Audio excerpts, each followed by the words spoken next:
everyone. Okay, so I've got recorded. So welcome to today's webinar. By the way, these are my birthday flowers. Aren't they so pretty? I have a friend that brought them. Okay, so today we're going to talk about what's going on here? Open systems. Okay, I have a beautiful slideshow I created for this webinar. I thought that would be really fun. So I just need to get that up. Oops. What's happening here? Oh, there we go.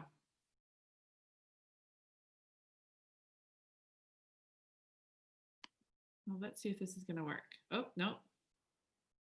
No. Uh-oh, cancel. Okay. Sorry about that. I'm not sure if it's going to let me do this. Oh, here. Let's just do this. Okay. Sorry, people. I thought this would be fine. There we go. I just did a Zoom setting. I'm so smart. Okay, let's do this. All right, so let's share the screen. Don't you love technology? It's the best. There we go. Look at that. I did it.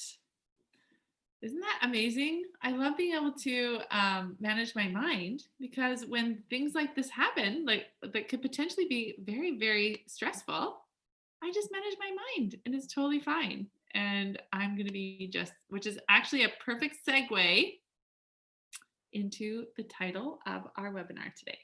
So today we are going to be talking about how to fail. So some people could have thought that that was a failure, that I had technical problems, I wasn't getting on there right away, but that's just a choice. And so today we're going to really go into failure. And so before I start, I want you to put in the chat, what is the, oh, not yet, don't do the chat yet. Let me just go through, because guess what we have today? So we're going to talk to you about how I'm going to support you throughout the holidays. So I have all the webinars already designed and waiting for you to support you throughout the holidays, okay? So November 12th is navigating family traditions, COVID style, and still be happy. Isn't that fun? November 19th, overeating on the holidays explained and understand why your brain isn't broken. How much fun is that? And then November 26th, I'm going to be teaching you how to avoid the holiday overwhelm. This will give Peace on Earth a whole new meaning. And then on December 3rd, we are going to have 'Tis the Season to Be Jolly, how to actually enjoy the holidays without all the stress. December 10th, we're going to lose the weight, not the joy of the holiday season. So much fun. December 17th, my absolute favorite tips to enjoy the holidays and not worry about your weight. Last year, I had some amazing new traditions, and I was able to really manage my mind around the weight. And this year, we're going to do a really fun challenge. I'm really excited. So that, I want you to mark your calendars, and I'm going to have a handout that I will be sending in my email, so that you can like print it off and put it on your fridge. But I also will have the emails will have the registration links in them. And so the beautiful thing about getting registered for all the webinars is that they will have reminder emails to send you. So that is why I actually have you register, just because I know that we like sign up for things, and then the next thing we know, we're like, when was that? And we can't keep track. So that's why registering for the webinars is such a good idea. The other thing I want to invite you to do is sharing is caring. So one of you reached out to me and said, I have a friend and I know she would really benefit from this. Can I send this to her? I'm like, of course. I invite you to send all of my free trainings to all your friends. And because I know how much it just helps them, and it helps me so much. Even all of this is so helpful. Okay, so sharing is caring. You can totally forward all my emails, and if they want to just sign up, they can just go to my website and they can just sign up for my email. And when they sign up for my email, in about a week or so, they'll be getting a freebie of my five-day challenge with all the recipes and everything. So that's what's going to come. I'm doing that this afternoon, sending that information to my web designer. Okay, so let's get to the heart of the issue. Why are we so afraid to fail? What is so terrible about failing? So in the chat, I want you to write about that. Let me just make sure. Actually, don't put it in the chat. Put it in the Q&A because I can't see the chat when I'm sharing my screen. Okay. So what is the definition of failure? How would you define it? So when you think about it, what would you say is actual failure? So there's two different definitions that when I looked it up, good old Google, right, is a lack of success and then the omission of expected or required action. Okay, so missing a goal, yeah. And it means we didn't try hard enough. Ooh, failure is not meeting the goal we have set. Okay, so even in that, oh, it looks stupid. Interesting. So even if we just explored some of these comments, it's very interesting. So when you look at the definition, lack of success. So like what Michelle said was you missed a goal, so lacking of success. But it's interesting when you think of this definition or this explanation, it means we didn't try hard enough. Failure is not meeting the goal we've set. Okay, so there's two really different parts to that. And I think it's really important that we address that. Because when you say, I had an expectation and I wanted to achieve it, but I didn't achieve it. So you can decide what you're going to make that mean. So it's like, I didn't try hard enough. So it says, if you work hard enough, you can do that thing. So it's interesting when you think about different people in different jobs, for example. So someone who's working at McDonald's their whole life, did they just not work hard enough at school? Like, it's just kind of interesting to start playing around with our perceptions of things and the reality of things. So we have a lot of judgment about a lot of things and a lot of people and about perceived success. So that's just, I just want you to kind of, I like to think of, we have lots of different beliefs, and beliefs are literally just thoughts that we've thought enough time to make it a belief. And so I want you to think about, where did those beliefs come from? And are those beliefs like really serving you, or are they like being a real detriment to you? So failure, so another person says failure is looking stupid. So interesting. So good. I'm so glad please feel free to put in the Q&A anything, because I can now see it. And so please don't put anything in the chat. I can't see it when I'm sharing the screen. And I really want this to be as interactive and helpful for you as possible. Okay. So thank you so much for making comments. All right. So this is the most beautiful thing about this process. And especially as I've been researching it and as I coach people and as I really have broken down a lot of my beliefs, which are literally just a bunch of thoughts that I just had over and over and over again. So it just became a belief. But when I realized it started with a thought that was a thought error, and a lot of my clients know I say, thought error, right? We're not thinking that anymore. That's not serving us in the way that we want to, like the outcomes that we want. And so it's a real problem. Okay, so this is the irony of all of this. So the whole reason you're avoiding failing is that you're avoiding something that you have complete control over. That something is your reaction to failing. So I'm going to go to the next slide. This is really what it boils down to. So failure is saying, I didn't meet my expectations. Success is saying, I met my expectations. So going back here, You're the one who decided if the expectation was met or not. Ironic, isn't it? So let's get a real example, because you're kind of like, Dara, what are you even saying? Okay, so let's go to, I like making things super pragmatic and really understandable. So let's say, and actually all my one-on-one clients, not all of them, most of my one-on-one clients, I'm like, hey, let's keep up the 2 pounds in August. We did a 2 pounds in August challenge. I taught them how, and then my group, I'm teaching them how. We just did that this past week of losing 8 pounds in 1 month. And when I say not all of my clients are doing that, it's because some of my clients have already made that goal. And so they don't have 2 pounds every week to lose. That's why I said that. So you make a goal, 16 pounds by Christmas. Now, that was your expectation. You said, I am going to make this expectation for myself. And because I'm the one who just created it, of course, we did some research, and I have, good evidence that if you're 50 pounds overweight or 30 pounds overweight, it's totally realistic to expect an average of 2 pounds a week of weight loss. We have a process of the protocol. We have a process of weighing ourselves. We have a process of looking at ourselves naked.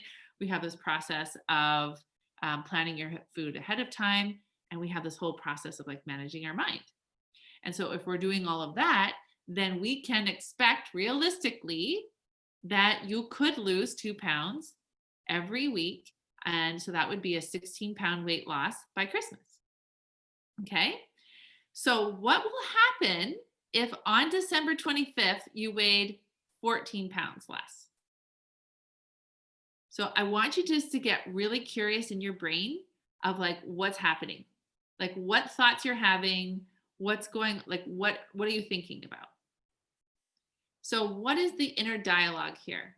I'm a failure. Why did I try? I'm not strong or capable. Like, what's wrong with me? I didn't work hard enough. I'm a failure. Interesting. Okay. Rather than, and remember, you're the one who just decided that was a goal, like something you're going to strive towards. You had an expectation that you wanted to follow. So then, rather than, and this is, by the way, this is the mean mom that I talk about, that little like really unkind voice. Some people call it the inner critic. I call it the mean mom because I can relate to that. I'm a failure. Why didn't you try? If you were stronger, you would do better. If you worked harder, you would have achieved it. Okay, mean mom, mean mom. As opposed to, hey, 14 pounds is like a 10-pound bag of flour with 4 pounds of butter. You no longer have that you're carrying around. Your knees and your ankles and all of that are thanking you. That's amazing. I have learned so much about myself. I have learned that I can do more than I ever imagined. 14 pounds in 8 weeks. That's incredible. And I didn't meet my expectations, but I'm going to get there soon. I know how to do this. I am learning to do these things. That's amazing. I'm in the process of creating these goals. Now, when you think about that, the difference between I'm a failure, why didn't I try? I'm not strong, capable, I should have worked harder, to hey, that's a pretty awesome thing you just did. You've learned so much. I didn't meet the expectations, but I know I can get there.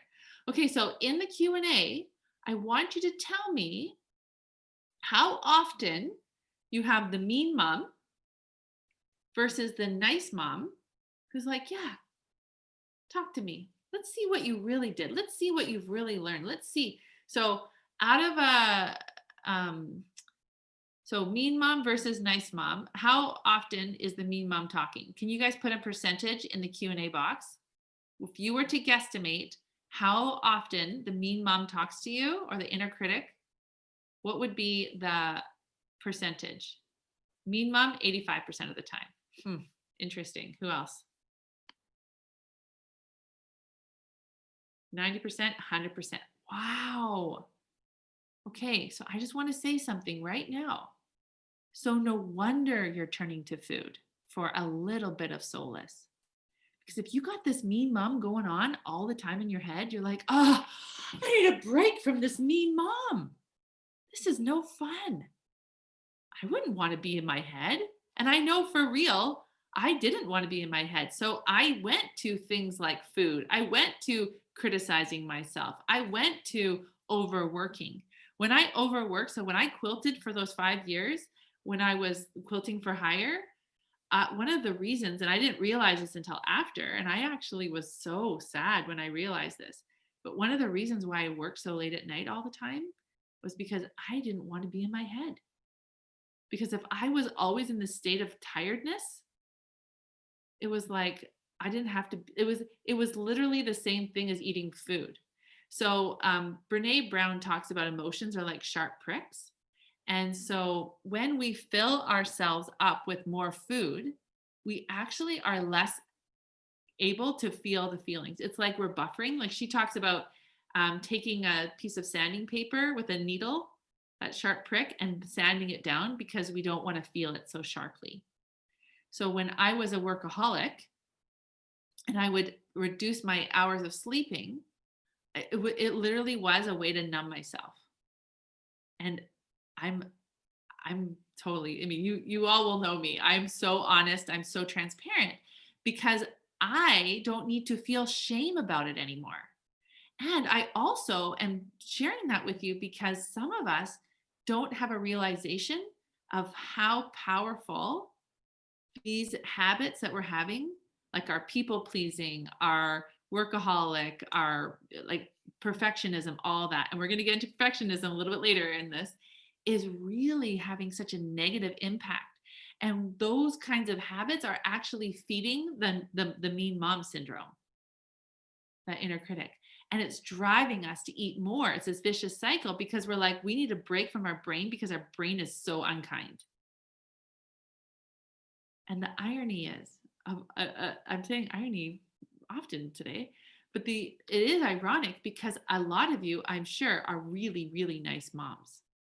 It's really, really easy to be so much more patient and so much more kind and so much more understanding with other people. So I really want you to ask yourself why. Why are you so willing to be so kind and patient and understanding with other people, but you're not with yourself? What do you think the reason is? And today I do really want you like just to like allow yourself to learn. And when anxiety is high, emotions are low. Oh yeah, here we go. Mean mom 75%, much less since I started this program. Awesome.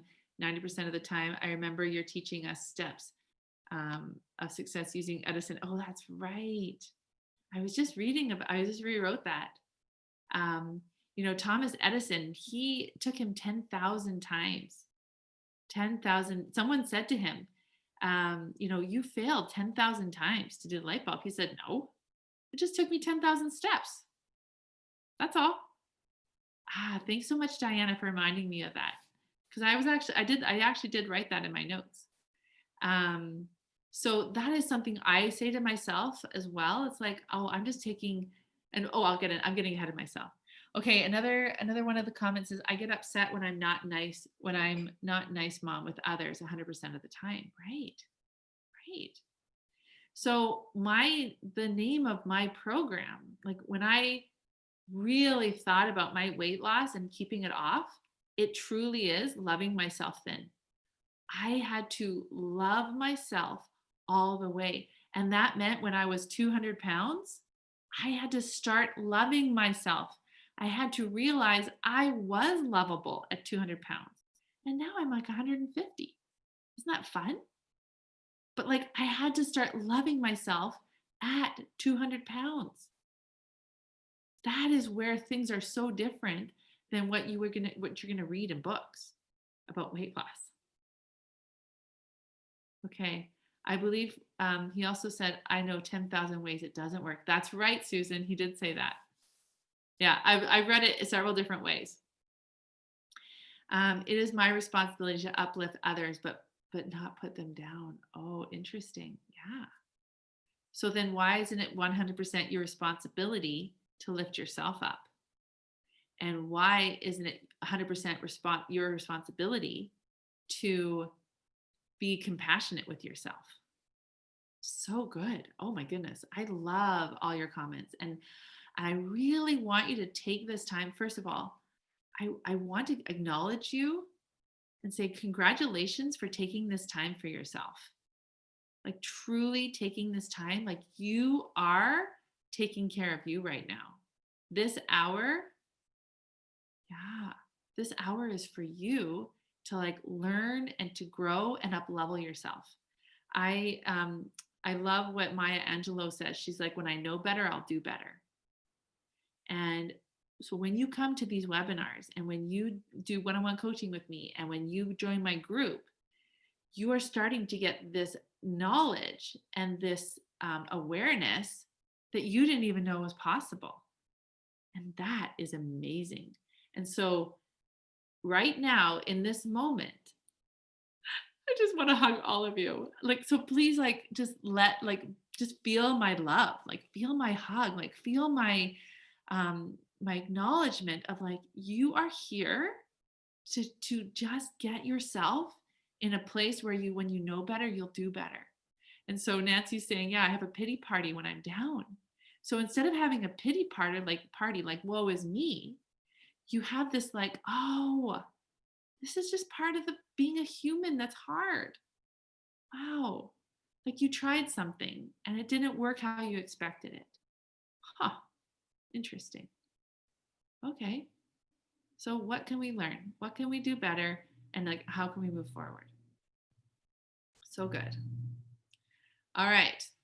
So some of you have heard this quote before. Want to get better at failure? Practice. Practice makes perfect. But if you want success, you need to double your rate of failure. Also, you need to look at what you make failure mean.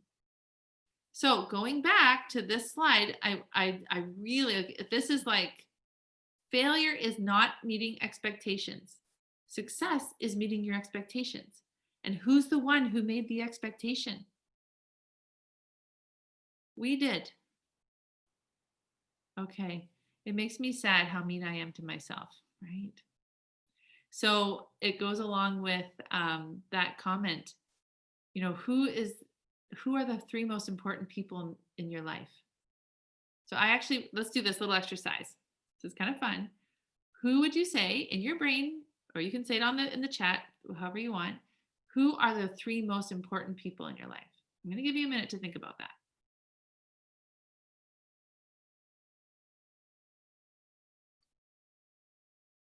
Okay, so if you were to say the three most important people, did you say yourself as one of them?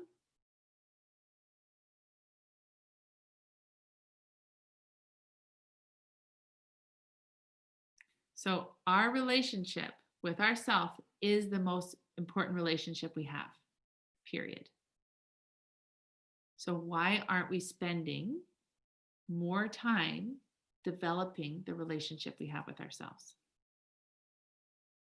Now, going back to the name of my program, Love Yourself Thin, we cannot truly love others unless we truly learn to love ourselves.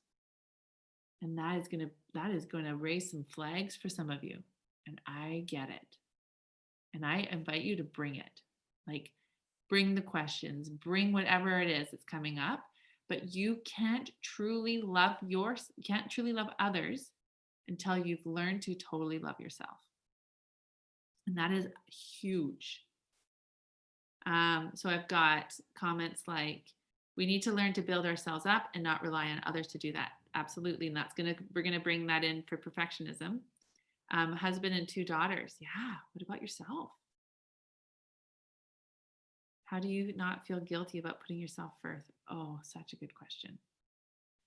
I'm not sure. I should actually keep a tally on when I'm coaching people. But I want you to ask the question, and this could be some of your work that you can do, is what is the difference between being selfish and being selfless? So if someone is a selfish person, what is their motive? What do they do? What are they thinking compared to a selfless person? And so I'm not going to go into that on this one because that's for another webinar. But I do want to seed that idea for you of like, what is being selfish and what's being selfless? It's really powerful. I love myself first, then I have more to offer others. Yeah. And so and just like as a little like thought to think on is when you're crashing in an airplane, they say, put your oxygen mask on first before you can do it others. And that's just like what Nancy's saying there. Thank you so much. I'm loving all your comments. This is fabulous. So if we want to, we need to be willing to do this. Okay, so for all of you, whether you're my client or not, we're no more punching yourself in the face. It's not allowed. No more punching yourself. We're just not going to do it. So the mean mom tendency is like, oh, you better beat yourself up. You better work harder. What's wrong with you? Pull up your bootstraps. I mean, I have a mother-in-law who's British. Like a lot of us have like British ancestry and this kind of like pull up the bootstraps. Like, let's not show any emotion, like all of that business. How's that serving us? Right? Does that create a lot of alcoholism? Does that create a lot of like people pleasing? Does that create a lot of overweight people? Does that create a lot of unhappiness? Don't show your feelings. Let's not be emotional, right? So this one I love. So if failure is not meeting your expectations, success is meeting your expectations. So let's put your focus on what you need to do to succeed. Love that. Did you guys read that? Do you like put that? Are you like putting that in your DNA? Now let's put our focus on what you need to do to succeed. So again, we're going to this perfectionism business. So perfectionism, I just want to do it right. I will not do something if I can't do it perfectly. Okay. So this is another take on perfectionism. I talk about perfectionism a lot because I am the president of the Perfection Recovery Program. Just so you know, I've been president for many years. And this one I was reading, and she talks about perfectionism is for scared people. And I don't ever think of myself as a scared person, but in this context, and as I'm starting to realize, I'm like, ooh, because who am I scared? Yeah. Who am I afraid of? I'm afraid of other people's comments about me. I'm more worried about what other people think of me than what I think of me. So for all of you Brene Brown fans out there, who, I think she's amazing, she talks about perfectionism as being the 20-pound armor. Because we don't want, like, we're so worried about what other people think of us that we're like, it's like a moving target. We're like, oh, I don't know what that person's going to think. I got to please this person. I got to please that person, whatever that is. And we're so focused on what other people think that we've neglected ourselves inside of us. I imagine it's like we're this little like 5-year-old still who's like, hello, what about me? Take care of me. But we've been spending so much time worrying about what other people think that we haven't spent the time developing ourselves. Oh my goodness. I tell you, I love these webinars because I get like pumped up. I get so like energized because it's just like, we've been holding ourselves back. We've been holding ourselves back from our own success for far too long. I got to tell you, it's just like, but we just didn't know better. We just didn't know that there was an option. So the problem with perfectionism is it gives them an excuse to not take action, to not put themselves out there, and to not meet their own expectations. That's all. So it's like, it is a way to hide. Did you ever think of that before? Did you ever realize that's what perfectionism is doing? It's like we're hiding behind it. And like to be honest, and really it's a form of self-preservation, right? Because if we don't know, if we're not comfortable with what happens when we don't meet our own expectations, then it's like I don't even know how to deal with it. Don't worry, I'm going to help you. Okay. What's coming up for you as I'm talking about this? So even so we have a comment here. It's like one of my clients, she's actually in the group. She says, I plan to reread the modules in order to achieve the whoosh I'm waiting for. Okay, so the whoosh is like this term when we're following a protocol, we're doing all the things, but we're not seeing the results right away. And our body is literally like we're using up the fat, stored fat, but our fat cells are filling up with water. And so we're not seeing the result in the scale as much as we want. And so we're doing all the right things, we're following our protocol, but we're not seeing that on the scale. But because the fat cells are being filled with water, we're still having extra weight. But then over a period of 1 or 2 days, we could lose like 4 or 5 pounds. And that's called the whoosh.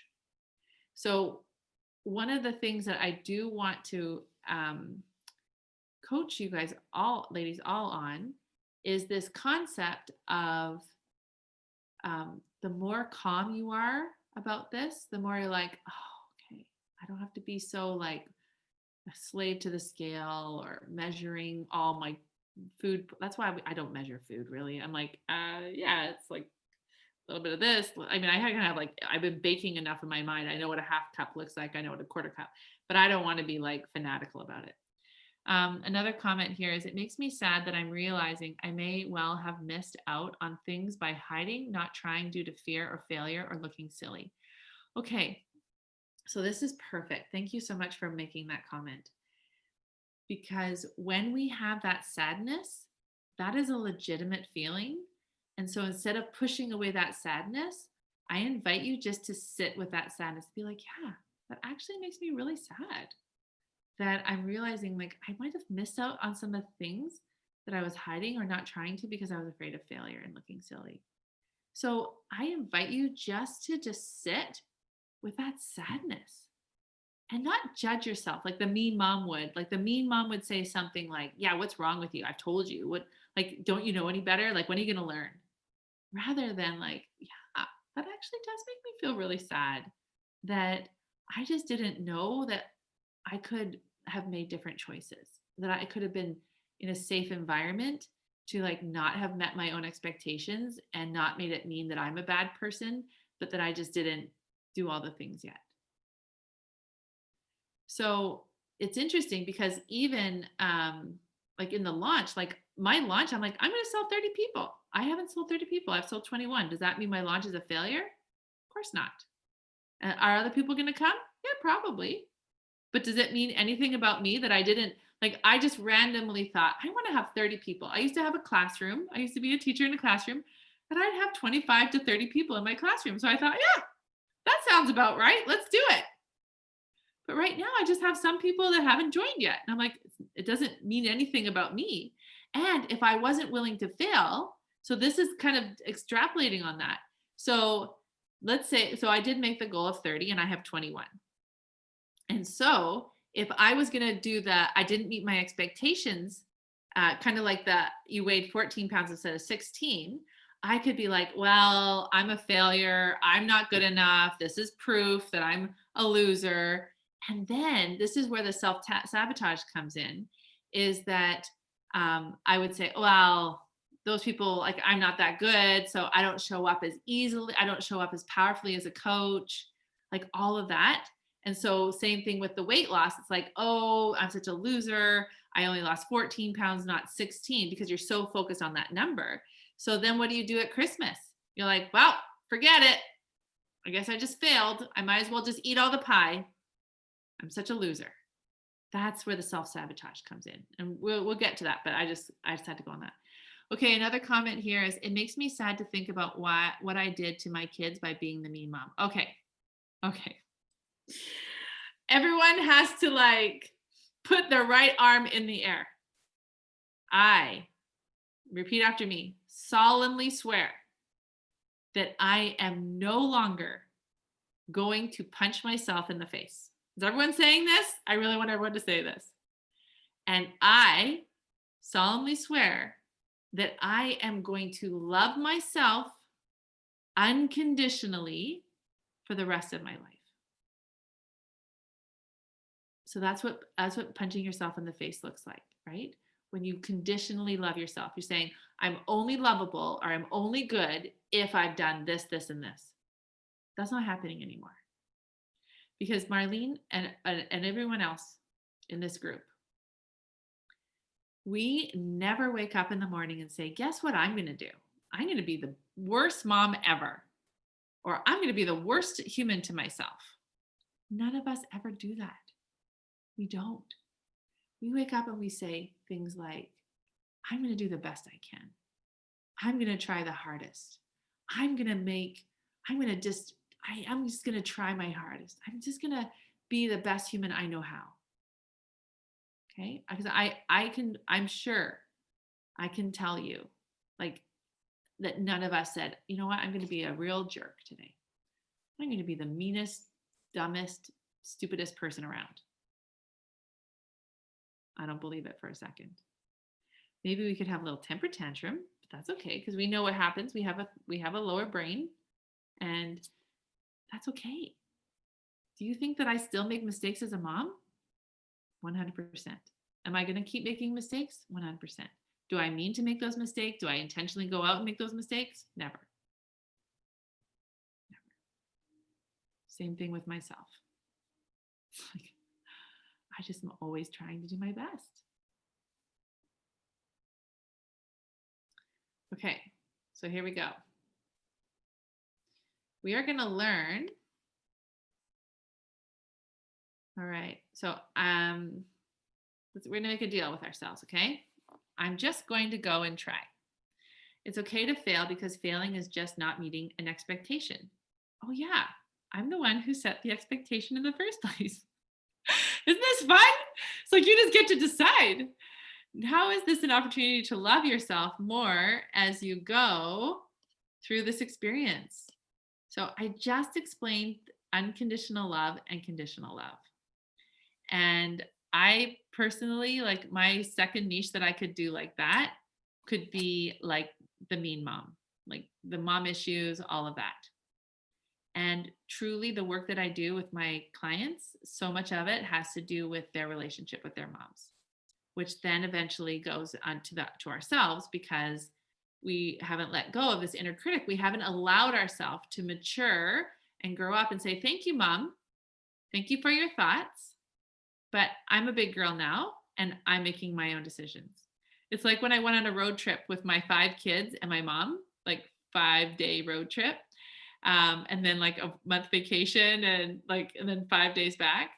And I just had to set boundaries. And I'm like, okay, you're not doing this. And one of the things I said to her often was, you had your chance to make your mistakes with your kids. And now it's my turn to make my mistakes with my kids. And, and she would laugh and I would laugh. But I mean, that's how it goes. Like I said, you had your turn and now it's mine. Okay.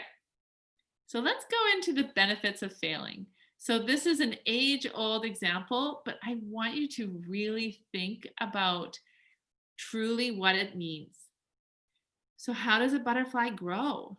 What happens if you let a butterfly out of the cocoon? Would that butterfly survive? No, it would not. And why doesn't the butterfly survive? Because it hasn't grown the muscles the wings are not strong enough because they need to fight against, to build, to grow, to be stronger so that when the wings come out, that they can have that strength. So it's in the growing. That's why I had to start loving myself at 200 pounds all the way through to get to the 150 and to stay at the 150s. That's how I did it. And that's how I teach my clients. So how do you build your failing muscle? Okay. So when we talk about confidence, So if I said to you, okay, everyone, we're going to go all get a glass of water. We're going to fill up our water and we're going to drink it together. How confident are you at doing that? If I said, okay, everyone, I'm going to stop the webinar. Everyone's going to go and do that. How confident? Let's see it in the chat. Would anyone have any problems with doing that? Get a glass, fill it with water. We're all going to drink it together. How easy, how confident do you feel? Tell me in percentages. No problem. What else? Who else? Why would it be so easy for us? 100%. Why is it so easy? You know how to do it. So we can go to our past and be like, oh yeah, I know how to get a glass. I know where they are. I know where the tap is. I know where water comes from. I know how to turn it on. I know how to balance how much water is in a glass. I know how to walk with a glass. I know how to sit, and I know how to take a drink. Now, when you were like a year old, could you have done that? Even when you were 3 years old, could you have done that? No. Right? You couldn't have. 100%. Yeah. Put all your comments, put them in the Q&A, okay? Because chat, it doesn't work so well for me when I'm doing a shared screen. Right. And so you remember, though, when you see little kids, I mean, even like it's so cute when little kids like first have like a bottle or a sippy cup. They don't even know how to hold it. They don't even know how to have like the pressure on their hands or anything. And then they like try to put it to their mouth and they're putting it to their shoulder and they miss their mouth. It's so cute. It's so adorable. Right? So they got to learn. Oh, I love it. Yeah. They got to learn like every step of the way. But we have grown this confidence and now it's like second nature. It's no big deal. So when we are learning about failing, we're just changing an expectation to do something that we just haven't done in that time frame before, or whatever that is. So we need to go to instead of a lot of us, we go to our past to see if we can do something like, hey, I want you to lose 16 pounds by Christmas and then keep it off. Right? Well, we know we can do it because, we don't feel very good. Some of you don't feel like very confident because you don't have the practice of like going to the tap and turning on the water and making sure you have the right water pressure and like making sure you don't overflow the glass or whatever that is. So we are just learning how to do that process. It's interesting because we have comments like it's the competition. It's your expectation. We just have an expectation and there's no pressure. That's so interesting. Okay. So how to embrace and practice failure. We're going to make failure a goal. So I'm going to give you a challenge this week. I want you to have 5 failures. I want you to go out purposely and decide I'm going to fail 5 times this week. And every time you fail, you're like, woo, let's do it. And you put it in your little, you can put it on a piece of paper like, I'm going to fail this week 5 times. And so you go and you make it a goal and you're like, woohoo. So there's a guy, Ramit Sethi. He has a website called I Will Teach You to Be Rich. And he actually purposely goes out and he's seeking out failures every week. And he keeps a record of all his failures. There's another, so that's interesting. So one of the things I like about it is like when you are purposely making a goal so that you will fail, the thing is, the fails are like a badge of honor. You're like, I tried this thing and it didn't work. Good for me. I'm taking myself out of my comfort zone. I'm creating like growth for myself. I'm like pushing against that cocoon. I'm like building my muscle. It also, the fails, like, so we have this, fails make me stronger. You choose anticipation, excitement, and momentum toward the future because I'm willing to, like, because I'm just willing to know that I get to fail and it's okay. So the next part, how excited are you to do that, ladies? You're going to fail on purpose. Okay. So now we're going to embrace and practice failure. So we're going to choose the right kind of failure. So what that means is we are just going to be willing to take risks. we're just going to push ourselves out of our comfort zone. Like, we're not saying like, hey, go and I don't know, I can't even think of the example. But we're just like, hey, I'm going to go to the grocery store this week and I'm going to talk to 3 strangers. I'm just going to push myself out of my comfort zone. Like, I'm feeling kind of lonely. COVID's been really hard, and wearing masks, like it's kind of uncomfortable, but you know what? I really miss the like little chats in grocery stores. So I'm going to challenge myself to chat with people even though we're wearing masks and bring some of that civility back. Okay? So you're just pushing yourself to do something that's a little bit uncomfortable. So that's okay. And so, or even like saying, I'm going to take like a free motion quilting class. I'm going to challenge myself. Oh, a lot of my clients, they have my book. So it's like, I'm going to challenge myself to learn a new free motion quilting skill. Oh, it's kind of scary, right? Or I'm going to like do a quilt and free motion quilt it and give it to somebody. That's like pushing yourself into something new. Now, the next one is not to sabotage your efforts. Okay. So, an example of this is going back to you made a goal to lose 16 pounds by Christmas, and on Christmas Day, you've only lost 14. So, it's even the way I said that, you've only lost 14. It's like you lost 14 pounds, right? So the sabotage is like, I'm a failure, I'm a loser, what's wrong with me? You're focusing all on the negative of like being so fixated on that actual number, where you're not in that clean goal. So my one-on-one clients know about this, like, and my group people, they know about the clean goals and dirty goals. And so when you're in that thinking of, I only have achieved something if I get it exactly how I thought it was going to be, rather than look at all the growth that I've had, and really focusing on like, I have become a different person because of the successes that I have had. Even if you didn't lose any weight, but you didn't gain any weight over that time, even that could be an opportunity to be like, wow, I'm really starting to figure things out, rather than like, what's wrong with me? I didn't meet that goal. I'm such the mean mom, right? These really negative thoughts. Okay. All right. So how can I help you create the results you want? Especially now, because you don't want to worry about, so we know that failing is literally just, failing is just us making an expectation and we didn't follow it. We didn't get it. That's it. So, now, how can I help you?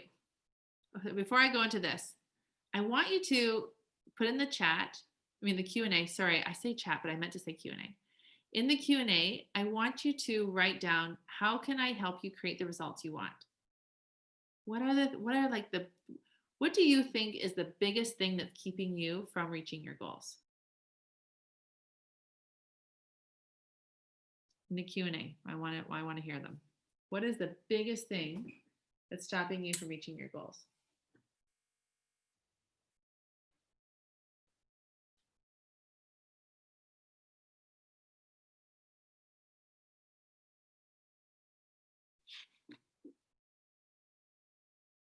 Yourself. One of the things that's stopping us from reaching our goals is ourself, but also it's ourselves being willing to feel a negative emotion. Emotions, and I'm going to be talking about fear in another webinar, but when we avoid a negative emotion, we are stopping ourselves from growth. So I am just going to talk a little bit about that, and then I'm going to talk about my program and how I can support you. So one of the problems that a lot of people have about failure and stopping themselves is they find themselves in a lot of confusion. Like, I don't know why. I don't know why it just keeps happening. And they just go into this confusion, like, really not feeling empowered kind of feeling. And confusion is like an indulgent emotion. And I call indulgent emotions like band-aid emotions. They just cover up what's really going on. And you don't get, oh, here we go, self-sabotage, doubting yourself, bad habits. I need to evaluate if I'm eating the amount or I need the amount I'm used to eating, fear and low confidence, not loving ourselves. The thought that I have lost the weight once before and couldn't keep it off. Oh, so you're going to your past to try to find success for the future? Like, wait a minute. How about going to your future self to find proof that you can do it from your future? Myself, fear of failure, giving up, agree, feeling the feelings, right? It seems humanly impossible to not deviate even an ounce. Oh, interesting. So how many thoughts, Linda, are you having? Like what's wrong with me? What am I doing wrong? Like, what kind of energy are you putting into that? So when you have that thought, it seems humanly impossible to not deviate even an ounce. What's the feeling you get from that thought? Pressure? Like frustration? We aren't going to lose weight from frustration.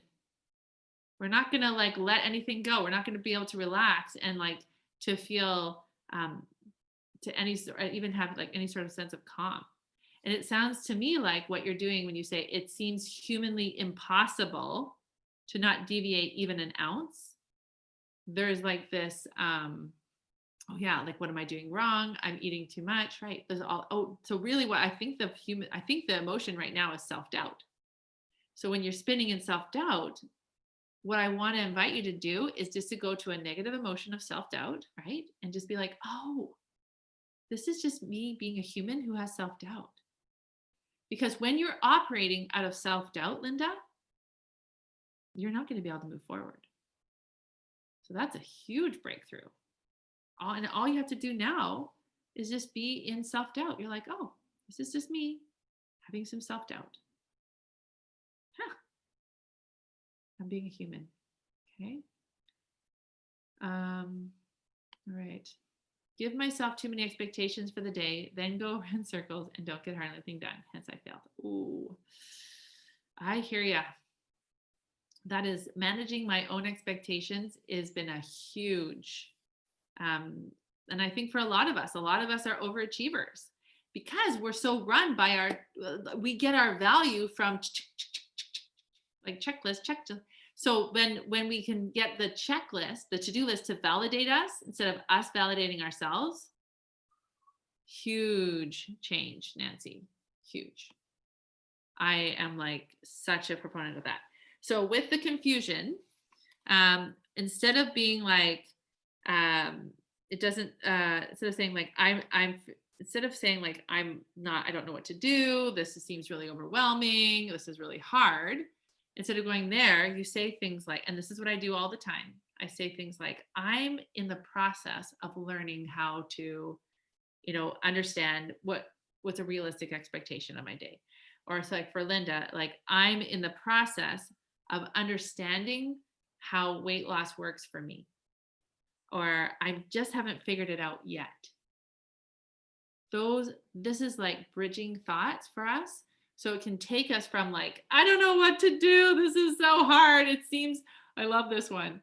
It's like, it seems humanly impossible to not deviate even 1 ounce to, I'm just in the process of figuring out how I can deviate to 1 ounce, or I haven't figured it out yet. And so even when you put yet on the bottom of that, like how much like release does that give you? Okay. So one of the things that I want to just with failure is we really need to get to the root cause of what's really happening. And so that brings me to this. So as a life coach, I teach you how to think about your thinking. You're welcome. And so I help you see what's really going on. Because even with this Linda thinking like, it doesn't even seem like it's moving an ounce. It's because maybe there's something like her value is tied to the number on the scale. She is waiting for the scale to say, good job, Linda, rather than Linda saying, hey, look at me. I just keep showing up and the number on the scale doesn't move. And it doesn't matter. I like the way I'm treating myself. I like the way I'm thinking. And eventually, the number will change, like inevitably. But right now, it's like maybe there's a whoosh, maybe not. Maybe maybe I need to change some things in my protocol. Maybe like whatever that is. Maybe I need to up my water rather than like, why isn't this happening? Okay. So we got to get to the root of the issue. Okay. So I'm going to, yeah, that's it. Okay. I'm going to unshare my screen. Okay. So what I wanted to just share with you how much time do I have left? Not much time. So I do want to just share about the way I can serve you. So there's 2 different ways I can serve you. No, there's lots of ways I can serve you. But one, I have my group program, Love Yourself Thin, on weight loss science is simple, emotions are the key to the universe, create the future you whom you love being. And if you still want to register, you can. We're only 3 weeks in. The other way I can serve you is being your one-on-one coach. And so if you're interested in that, just reach out to me. We can have a consult and I can talk to you about what the process is of working with me one-on-one, where I get to see your brain and really look into that and see what's going on. The other way I can serve you, of course, is through my free trainings. And I absolutely love to help people. I love to serve you. The tools that I have are transformational. Like they really are. And so I love that I have that opportunity to help you. Are there any questions that you have for me? You can just put them in the Q&A. Yeah, the Q&A box. So with the group, I will go over, I don't have time to go all about the program, but one of the things that I do want to share is what you get for your money. So we've got the done for you templates, worksheets, interactive lessons with me. You will have the 1 module a week. And then you have the weekly live support. So we have the office hours. So I'm in the Facebook group helping. And after you finish your program, you get once a month group coaching calls. Okay. I have a comment here in the chat. Oh, thanks so much for doing this. All right. So remember, I've got you covered for Christmas. We're going to be, oh, I'm so glad I just remembered. Tomorrow, I just decided this morning, so I was doing my one-on-one coaching with my clients, and there's a lot of anxiety and worry about the election. And so my day is completely full tomorrow. So my first opening is at 5 o'clock Pacific time. So that's 6 o'clock Mountain, 7 o'clock Central, 8 o'clock Eastern. Okay, we're doing this. And I'm creating, I've already got the outline kind of like in my mind, an amazing free training tomorrow on managing the election, managing the anxiety and the worry, and giving you some support on that. I really want to take care of you. And so, and if you have friends, I'll send it, I'll send a mail, an email to everyone with the registration. So if you have friends that are super stressed about the election and about the anxiety you're feeling, please invite them. It's Friday night. Doesn't that sound like so much fun? Like that's a fun way to spend your Friday night with me and helping you navigate all of that anxiety and worry that's like just kind of eating away at you. So I am so excited to offer that to you. And then with the Christmas, because I already set my Christmas ones, and that's a lot about like there's some anxiety, fear, all of that too.